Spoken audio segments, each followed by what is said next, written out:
Welcome, Greek U Nation, to episode number 305 of the Fraternity Foodie Podcast. I'm your host, Mike Eilon, CEO of Greek University. I am a speaker and a two-time author. Our second book is called From Letters to Leaders, Redefining New Member Education and Leveraging Belonging to Eliminate Hazing. So go and pick up that book today on Amazon. We call these episodes the Fraternity Foodie Podcast because there is nothing like great food to bring college students together. Fun fact, I was reading an article today that said 25% of Gen Z respondents reported feeling more emotionally distressed, which is almost double the amount of millennial and Gen X respondents who reported feeling the same way. It's also more than triple the amount of the baby boomers. So we need to talk more about mental health with Gen Z every opportunity that we possibly can, especially given what's going on in the world right now. You start looking at rising college debt, you start looking at wars, you start looking at politics. I mean, it is just a mess. And I think Gen Z is really feeling the brunt of it with social media, with all of the news pinging them all day long. Now, we have an amazing guest with us today to talk some more about it. And he was acknowledged by Time as one of the most influential thought leaders in business and marketing. Dr. Conor Hogan integrates neuro-socio data and experiences by studying the mind and mental processes of individuals and organizations to facilitate higher performance. Having been featured in Forbes, Inc., Entrepreneur, NBC, Fox, CBS, and Business Insider, among others, Dr. Conor paves the way in international innovative thinking. His clients include professional athletes, world record holders, elite sports people, educational leaders, and the Academy Award ceremony performing musicians. So we can't wait to dive in. Welcome to the show, Dr. Conor. Hey, Michael, thank you for having me. Of course. It's a pleasure to have you on the show. And I think it's just so timely with everything that's going on in the world at the moment. But, let's start a little bit at the beginning, because you do a lot of things. I mean, you're an author, you're a coach, you're a consultant, you're a neuro-socio psychologist. Tell our audience, what is a neuro-socio psychologist? Well, I think you touched on it there in the introduction, and thank you so much for this lovely introduction. Well, essentially, and what it pertains to with regard to the listener, the college listener or the viewer right now, is that, believe it or not, you are the first generation of people who are so aware of all of the things that you said in your introduction with regard to all of the international events. For example, if we just take that as a slice, what happens there is you've got 24/7 news stations, plural. You've got internet and websites and social media platforms. I could name many of them, and would be going on and on with the list. And all of these generally are in apps. And then we have like 85% of US people have smartphones of type. So essentially, we're all wired up, and that then integrates with our social ability and also our society around us, our culture, and that's intaken by the perceptions of our brain. So that's where the neuro-socio psychology then would step in to with young people right now, young adults that we have. And the thing about it is, you guys have a fantastic opportunity in the world because you're so connected in many ways, but you're also so disconnected as well, as previous generations will have shown. Yeah, that's really fascinating. And I think you're absolutely right. There are certainly a lot of benefits to being connected all the time. I think, the students are very on top of the latest trends up to the minute. But there's also a downside to all of that as well. And so I think, we need to look a little bit closer in on that. And one of the things that I'm starting to notice with college students is that many of them have these what we call helicopter parents. They basically zoom in on their kid and they descend down onto the college campus as soon as there is any adversity at all with their child. So why do you feel like the blades need to be cut off from these helicopter parents? Well, I mean, look, the reality is most of the parents are probably my age at this stage. And so I've lived through, obviously, being a young collegiate And now I'm older and I'm of that parental age and that. And so I see their point of view from one point, but at the same time, it's too much, because even though people are in college, and this is the same in every generation, they're young adults.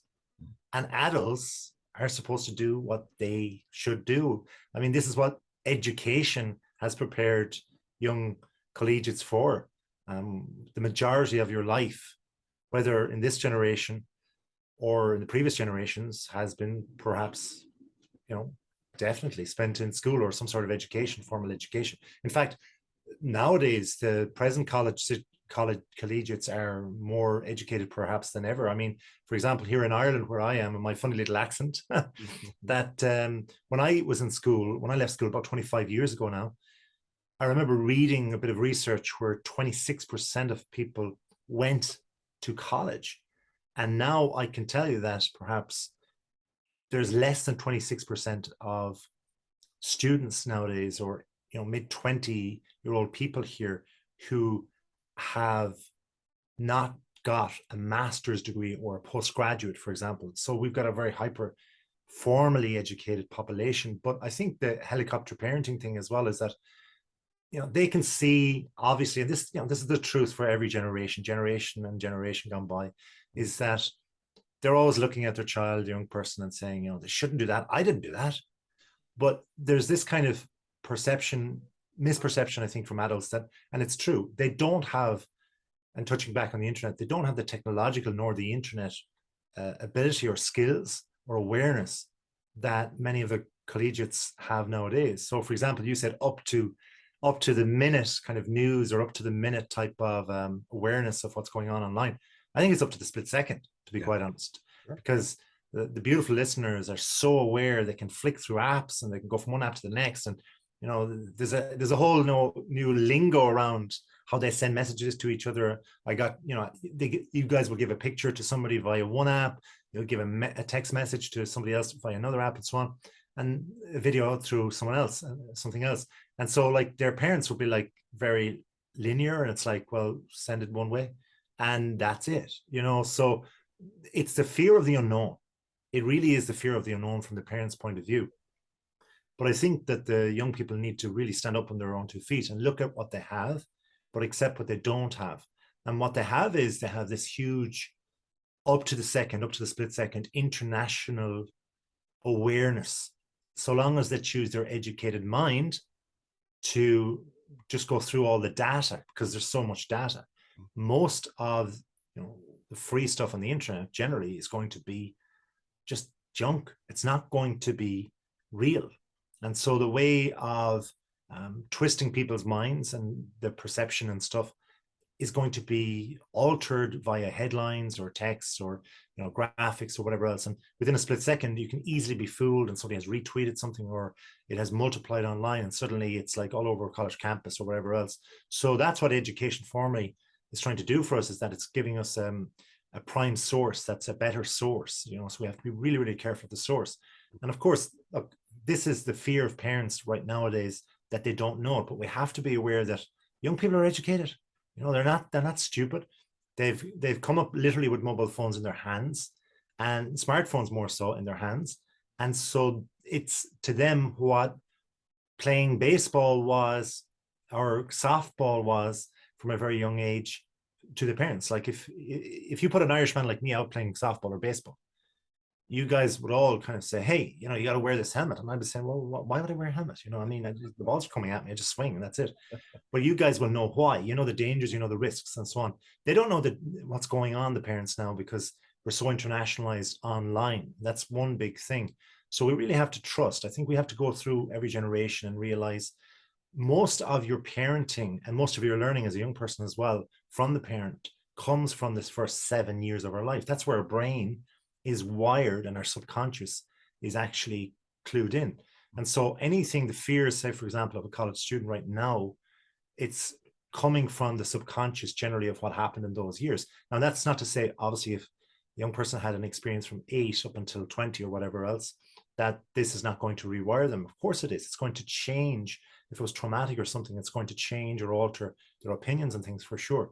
But the subconscious then is something that's like swimming around in the background, and it's dictating a lot of our judgments in the present.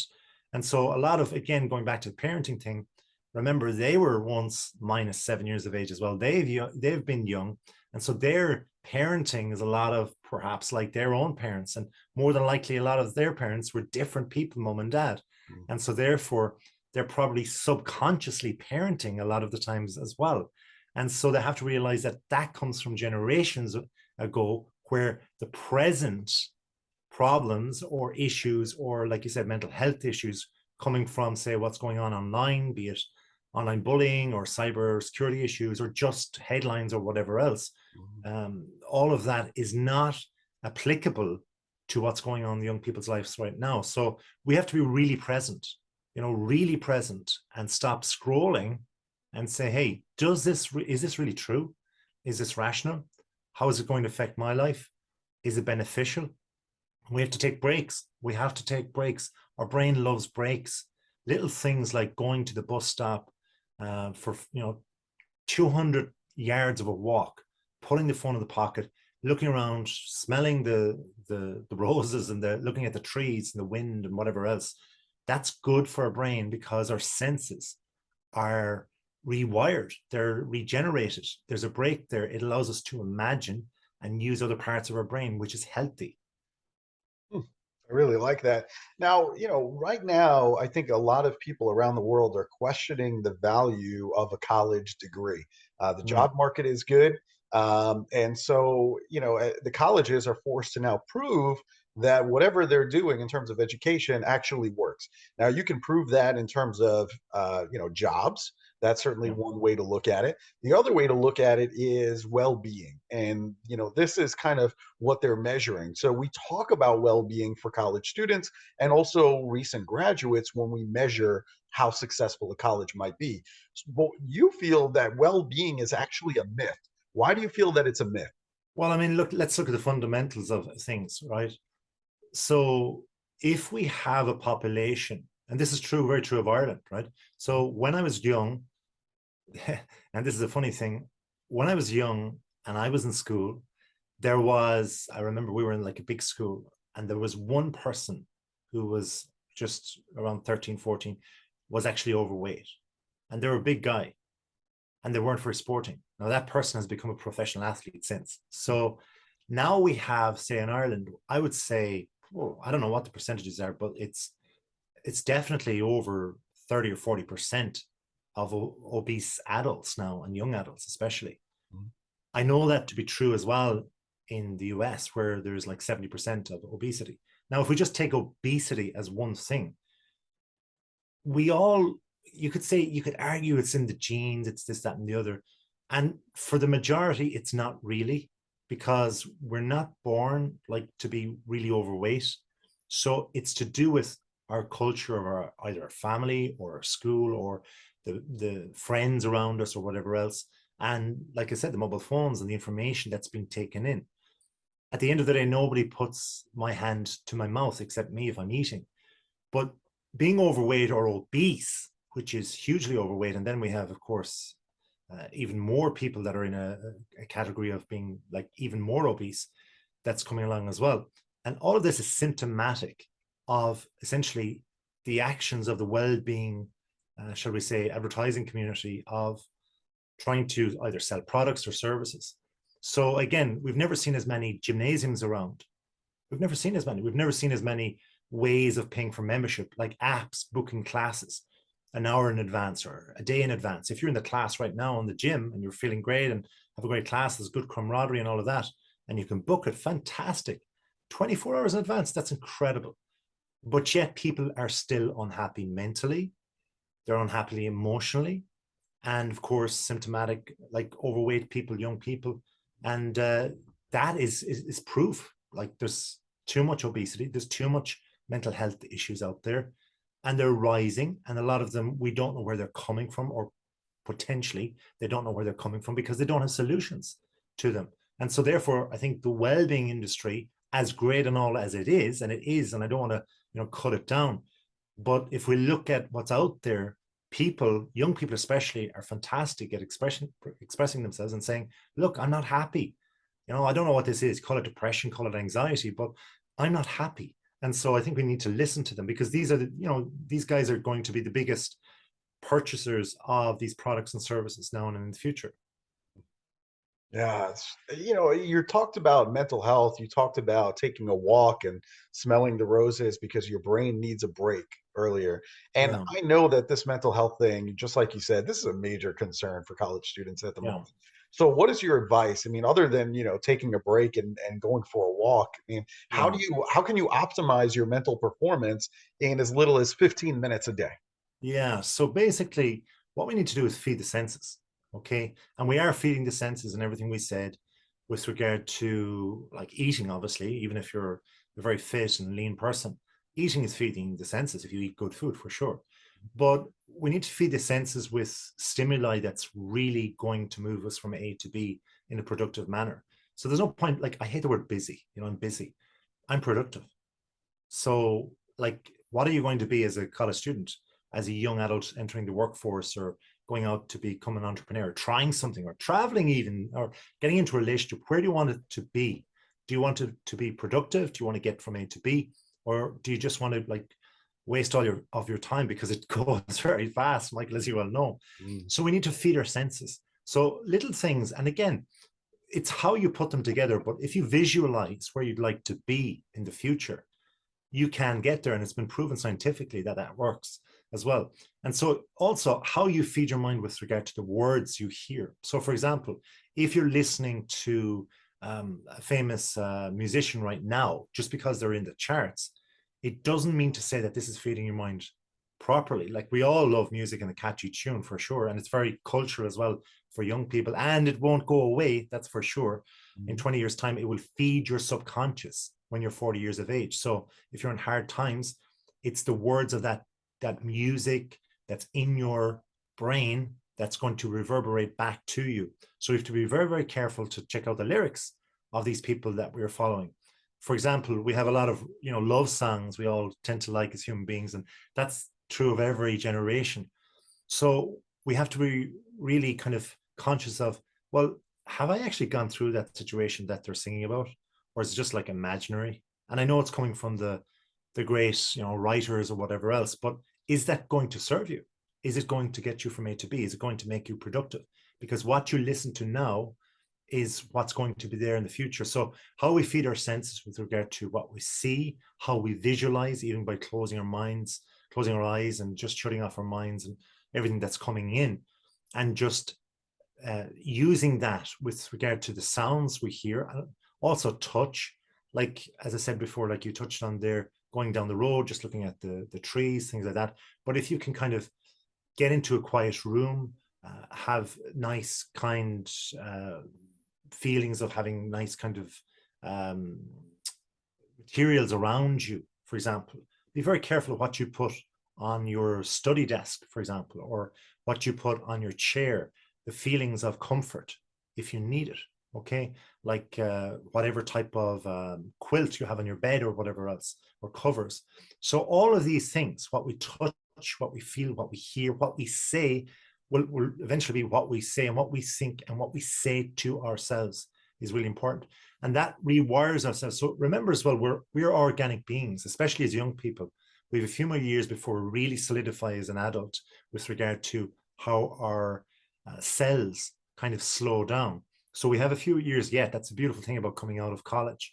We still have a few more years. For example, your body can change a lot of the skeletal system of it up until about 25 years of age. So you have a few more years. So if you get into these things now, and you're conscious now, and conscious of what has been told to you growing up, some of the like phrases, as I said, can come from previous decades or cultures of or generations of your family, and perhaps they were watching TV the first time and that stuck with them, but it mightn't make any sense.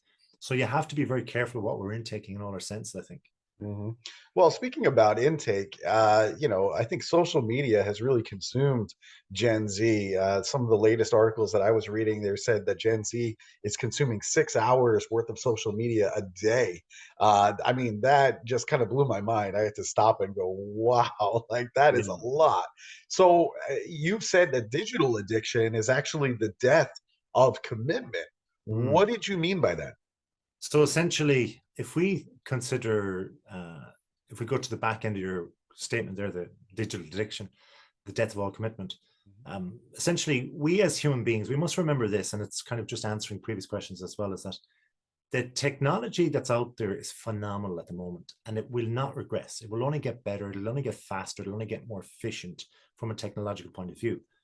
But as human beings, we're more static than that. We have not, like generation on generation, our bodies and our brains have not kind of developed in such a way where, you know, we just pop out of the womb and suddenly we're more advanced. We're not. So we need gaps, we need breaks, we need time, we need X amount of sleep. And we just can't be, you know, fighting against things that are not natural. Now, one of the things that are natural to us is commitment. Commitment to another person, commitment to our family, commitment to, for example, our employer, commitment to, I started the college course, therefore I'm going to finish. These are natural things because these are big decisions in life. Young people don't have, for example, what's called a frontal cortex that's developed, again, until a few years into our 20s. So essentially, the frontal cortex of our brain, which is located behind our forehead as such, it allows us to organize properly. It allows us to plan and things like that. So sometimes we're indecisive if we're younger and we think of different things and we think, oh, I'm a fun personality. But yeah, everybody's a fun personality when they're 21, but get into the grind of life a few years later. And that's where we really need to have that development in our brains with regard to how we plan, how we organize, and so on. So commitment, like we all know, for example, there's like 50% of divorce rate in the US, which is astronomical when we think about it. So I really hope that this particular generation has a higher staying together rate. But at the moment, it's not looking like that because, like you touched on, if one person has mental health issues, it's more than likely that the other person they're with is going to be attracted to them because there is a similarity of thinking there long term. And so therefore, these mental health issues can then rebound, certainly when we get older. So it's really, really important. The answer to this is sort yourself out right now. And mostly take control of it as well. And going back on your earlier question about this helicopter parenting, it's not your father or mother's dictation anymore. It's yours. Yes, you might financially need them, and that's cool. And yes, of course, you respect and love them. That's cool too. But remember, they're coming from a time from subconscious parenting, and that's what most parenting has been over the centuries, is subconscious parenting. So you have to start consciously feeding your own senses and realize that commitment is a normal, natural thing. So the digitalization of everything is pushing things faster, where essentially big tech wants it to go, and that's fine. A lot of that is cool, entertaining, and educational. But what do you want? That question is always the same for everybody, whether you're 20, 40, 60, 80, and you can change. But the best time to do it, the best time to dictate your life and plan and use that frontal cortex is now, and say, okay, I want to finish this college degree. I might practice this particular or do this particular course, but there are other options out there to plan ahead, to look at option A and plan B, just in case or whatever. But plan B can get you back to A, get you on the path you wanted to be in the first place too. There are more opportunities and options out there because you have the internet.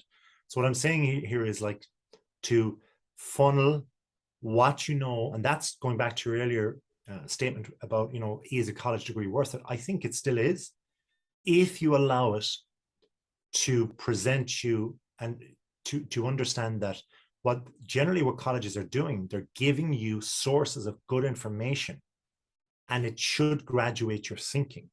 If you realize what good sources of information are, then as an adult, be you finish college soon or whatever, you can then seek out sources of good information to make correct decisions and not to be overwhelmed by stressful scrolling all of the time, and just get good information and go forward with that. And that feeds into our natural urges of commitment. Well said. I think that's excellent.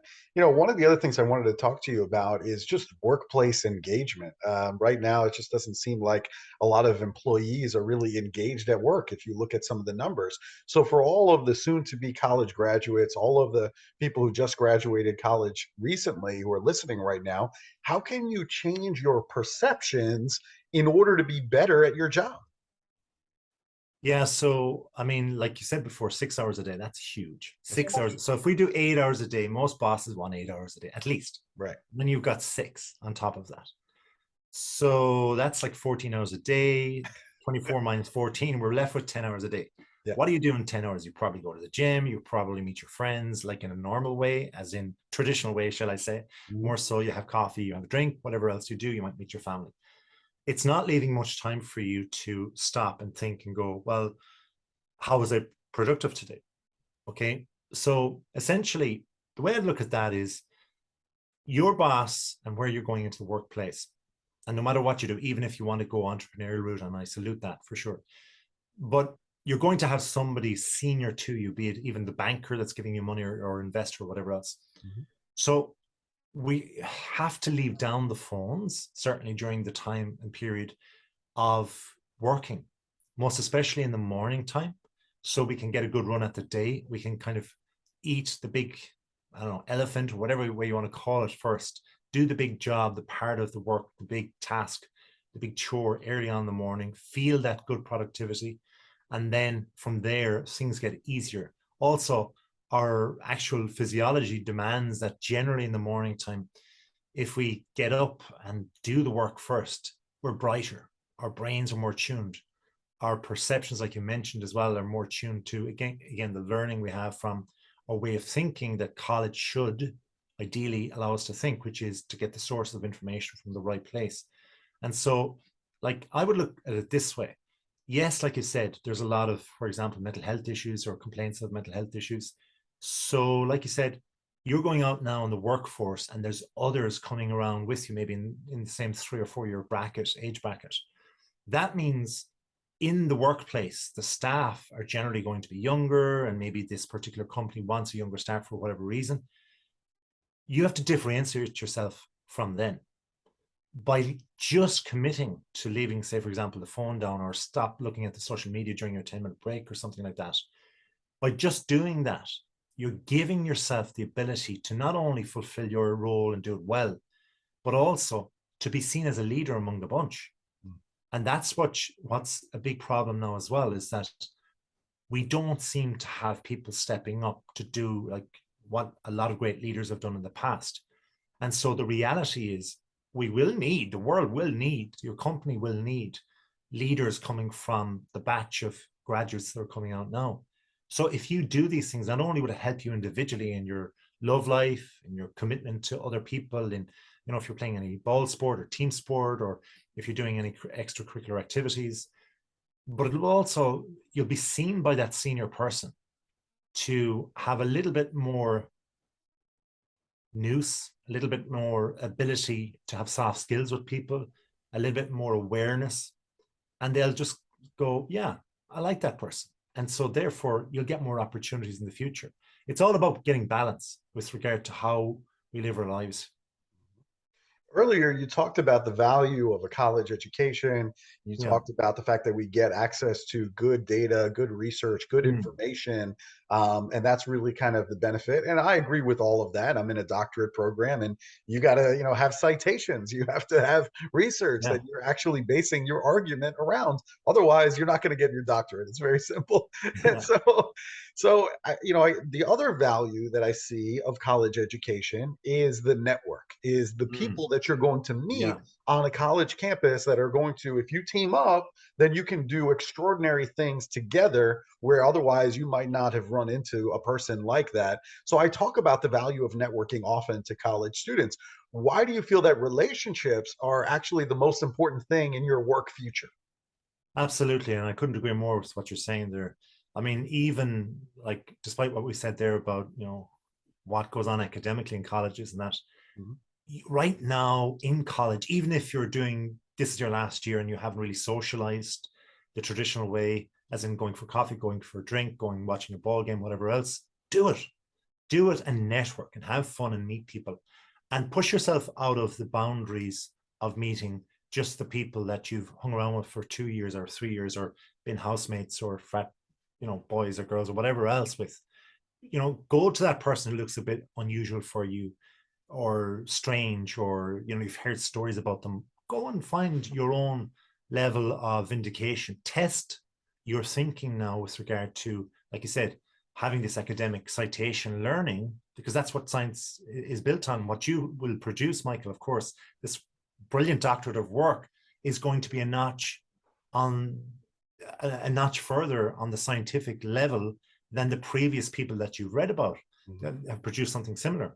And so it's all about furthering our learning, and this is what we have to do. And one of the ways of doing that is like pushing yourself out there in as real world way, having the energy of people in front of you, feeling their anger, feeling their disgust, feeling their love, feeling their fun, or whatever kind of vibe they give off, and doing it with different people that challenge you right now, because we're very energized right now as young people. In a few years' time, you're like, I don't want to go over there. They're not my type of person. And that's okay, because remember, your planning ability, your organization ability is going to be more attuned in 5 years, 6 years' time.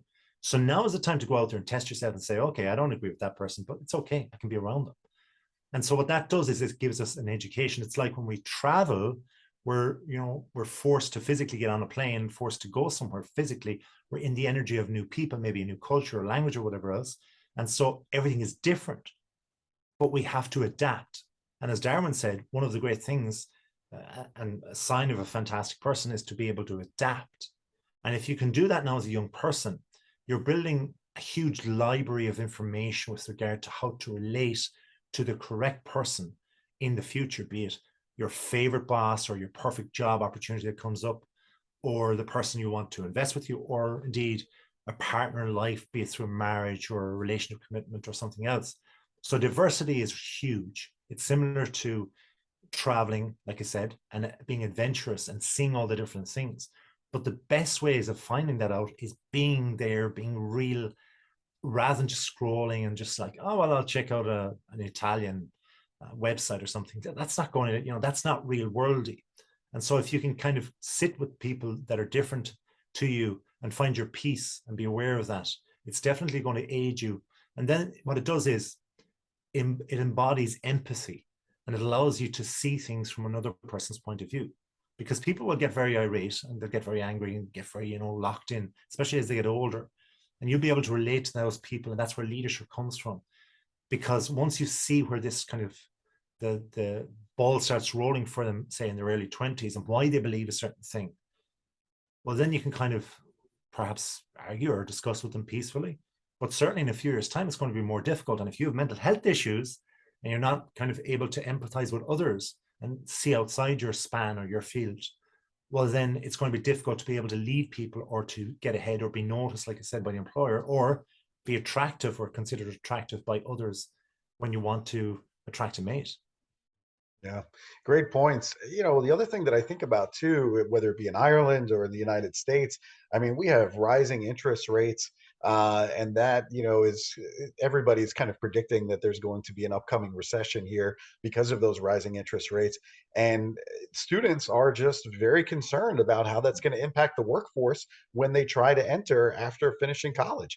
So what is your advice to the students who are listening right now? How can they create a second income stream that is recession proof?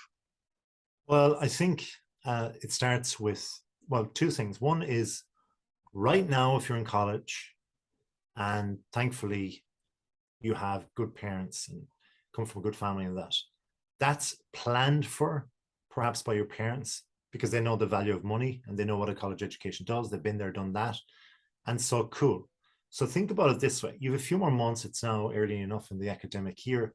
So even if you're leaving in the next few months, you have time to actually get out there and meet other people and experience other kind of jobs or ways of working. So volunteer. Even if you just give 1 hour a week on a Saturday afternoon or something, volunteer, just go down, knock on the door and say, hey, this business looks cool. I'm kind of intrigued or interested or both in it. So give an hour a week and, give a half hour to something else. Go do charity work, something like that. And so what that will do is it will give you not only experience, but it will also give you a reference. Somebody will actually give you a testimonial. And so if you give value for nothing, people will appreciate that, especially employers nowadays. And so they'll always remember that part. Essentially what they want is when you go into an interview and you have your resume and all of that and all these great things, it's very difficult to differentiate and make yourself better than the competition that's going in. And, if they're doing 10 interviews or something like that, yes, you can wear nice clothes and do your hair and all of that. But if you can actually show that, hey, I didn't know this interview or this job is being advertised up until like a month ago, but like 6 months ago, I was doing voluntary work at a homeless shelter for 6 hours. It's something that differentiates you, that shows, hey, I look outside at people. I'm not just looking at myself here. And that's where a lot of the younger people, unfortunately, are being accused, rightly or wrongly so, as being very looking at themselves, not looking at others. Yeah. So if you can do that, you're giving yourself a huge advantage that will last you forever. That reference, that testimonial, that experience will be there forever. And also get it, of course, signed on a written piece of paper. But the other thing is, go out there and do commission only work. A lot of people don't do that. And they're like, I want a guaranteed income, So for example, if you do sales, door-to-door sales, that will teach you a lot. That will you'll mature very quickly with that. You'll meet 100 different personalities and 100 different houses very quickly. 5 seconds between one door and the other. And so you're only getting income. Commission means you're only getting income when you make a sale. Usually, though, the income is bigger than what you could actually get in your 9 to 5 kind of guaranteed paycheck type thing.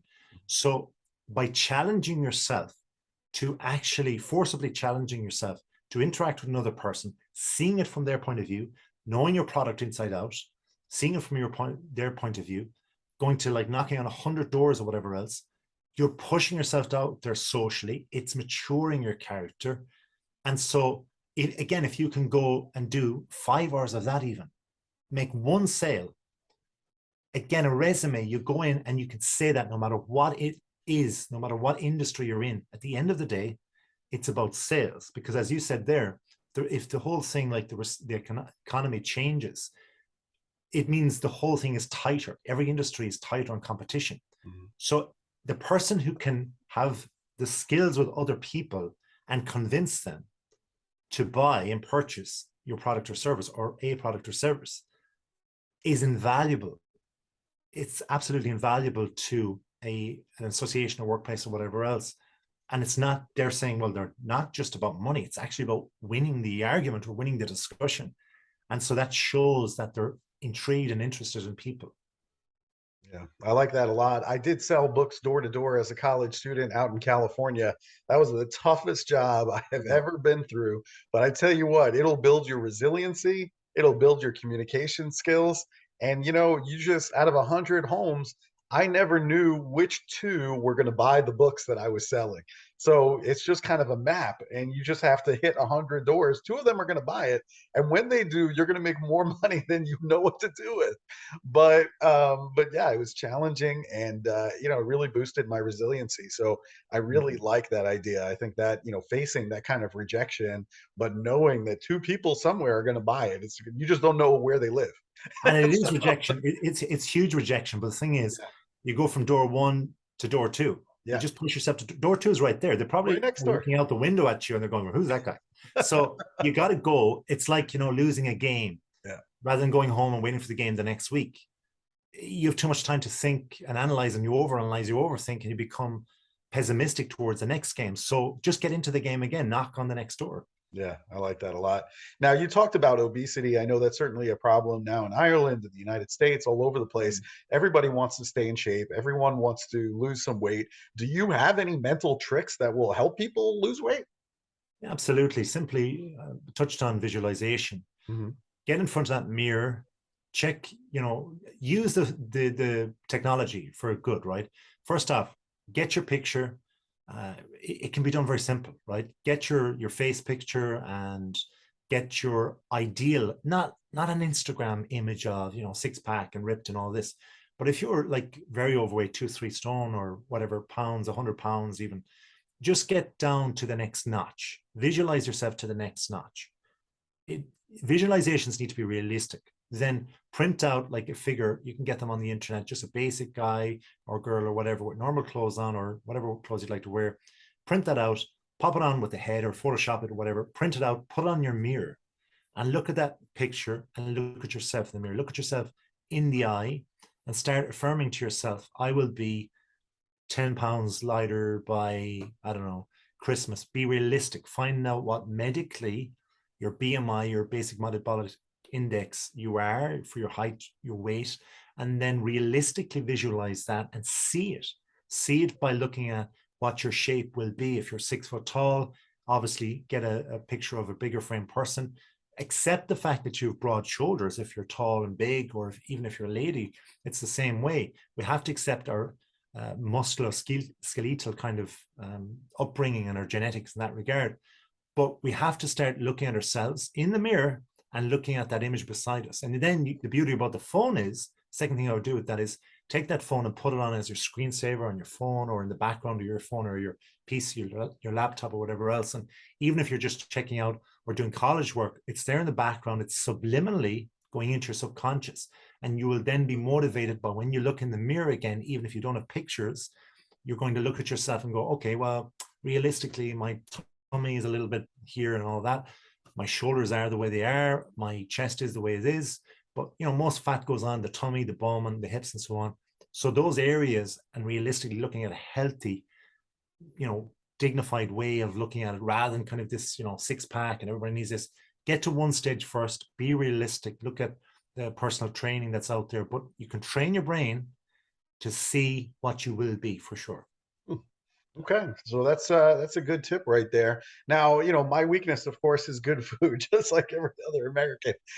We do like good food here at the Fraternity Foodie Podcast. Now, I have never been to Galway, Ireland, but my wife's family is actually from Dublin. She is a Sullivan from Dublin, okay? And she's been begging me to go to Ireland. So when I finally get to Galway, is there any good restaurants that we need to check out when we're in town? There are many, but I haven't asked any of them to use their information. They could pay me, for example, if I told them. Yeah, a lot of here in Galway, what we have is seafood because we're right on the Atlantic Ocean. Mm-hmm. So right now, as we record, I'm 500 meters from the Atlantic Ocean. Nice. So Galway city centre then would be just on the water side. Mm-hmm. And so you'd have fantastic seafood restaurants. We have the Oyster Festival. It's an international oyster festival. Mm-hmm. Actually just went about a week ago. So that would be traditional. Also, of course, we have the spud, the humble potato, which, of course, in the 1840s, a lot of Irish people emigrated to the US. And therefore, you had your beautiful wife and her family came in perhaps via that. So, yeah, if you got potatoes and lovely kind of fresh fish, you're in the west of Ireland for sure. I like that. That's a good recommendation. Very, very good. All right. So if our student listeners, if they want to connect with you, if they want coaching, maybe they want consulting opportunities with you, where's the best place for them to go and connect with you? Yeah, for sure. You can go onto my website, Doc Conor, that's DOC, another C, ONOR. So there's one N, two C's and one N, docconor.com, or just email me, CONOR, Conor@docconor.com. Perfect. Dr. Conor, thank you so much for sharing your wisdom with us. I really appreciate you being on the show today. Thank you, Michael. It was beautiful. Thank you. Fantastic. And to our listeners, if you enjoyed this conversation with Dr. Conor, make sure you like it on social media. Make sure you share it with other students on social media. And we are going to see you on another episode of the Fraternity Foodie Podcast. Thanks so much for stopping by. We'll see you next time.